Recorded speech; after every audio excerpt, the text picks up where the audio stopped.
Hér á árum áður var ástandið ekki beysið af íslensku þjóðinni. Spilling reið húsum í fjármálageiranum, klíkuskapur var dyggð númer 1 í íslensku samfélagi, hagsmunir bankana voru ævinlega teknir fram yfir hagsmunir fólksins og stjórnvöld höguðu sér eins og þau vissu hvorki í þennan heim né annan. Þegar allt var farið til fjandans var skipuð rannsóknarnefnd sem skrifaði 1500.000 milljón trilljón blaðsíðna skýrslu ástæður þess að allt væri farið til fjandans. Þá sögðu allir, nú verðum við að hugsa hlutina upp og nýtt. Nú þurfum við nýtt siðferði. Nú þurfum við nýjan hugsunarhátt. Nú þurfum við nýtt Ísland. Nú öldin önnur.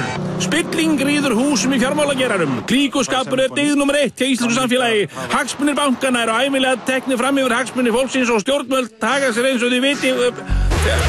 Bíðum við. Það hefur bara ekkert breyst. Það hefur ekkert breyst. Ekkert hefur verið leyst.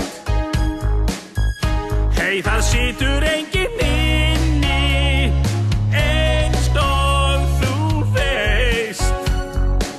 Það hefur ekkert breyst. Engum lausnum get ég treyst.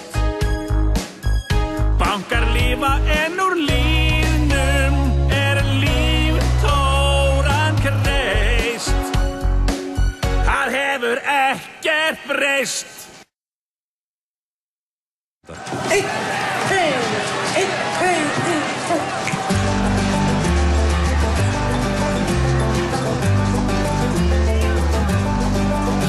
Við hækkuðum skatta og lækkuðum laun. Já,